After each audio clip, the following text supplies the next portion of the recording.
India has abstained from most, if not all, important UN General Assembly and Security Council resolutions seeking to condemn Russian aggression.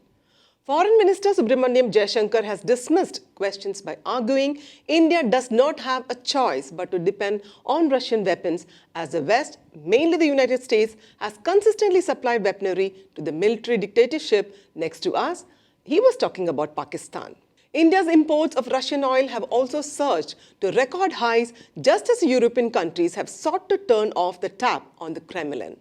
At the same time, India has sought ever greater cooperation with its Quad partners, the United States, Japan and Australia, in the name of a free and open Indo-Pacific focused mostly on China. While the other three Quad members have unequivocally condemned Russia's unprovoked attack on Ukraine in the name of the same freedoms that the Quad claims as vision, India has consistently stood apart.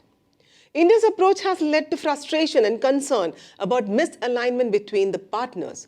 However, India's relationships spanning both sides as it were also presents an opportunity. India has emphasized that dialogue and diplomacy is needed to end the conflict and flagged a readiness to play a constructive role.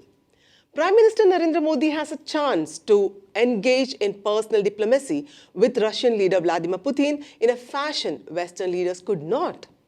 So the other Quad members should aim to nudge India to lead a push to seek peace. With the Quad, a more apt description of India's strategic behavior is bandwagoning, in the conventional sense of seeking to benefit from its partnership to counter China's influence in the Indo-Pacific. India feels more exposed to direct and indirect aggression on both the Chinese and Pakistani sides of its borders.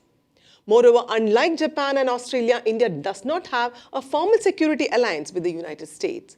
So as Chinese aggression towards India has dramatically increased in recent years, notably the 2020-21 standoff between Chinese and Indian troops in the Galwan region, but also with earlier examples of Beijing's revisionist ambitions in the region, India sees the Quad as an opportunity to secure itself against China by partnering with the United States to gain military and technological prowess.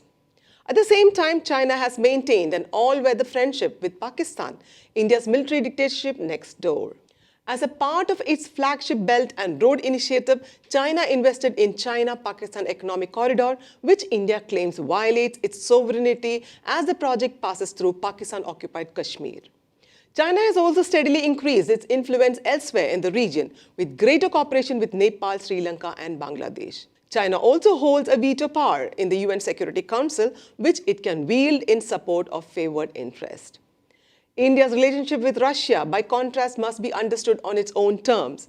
India has long depended on Russia and Soviet-era weapons with defense partnerships including fighter jets and missile defense systems.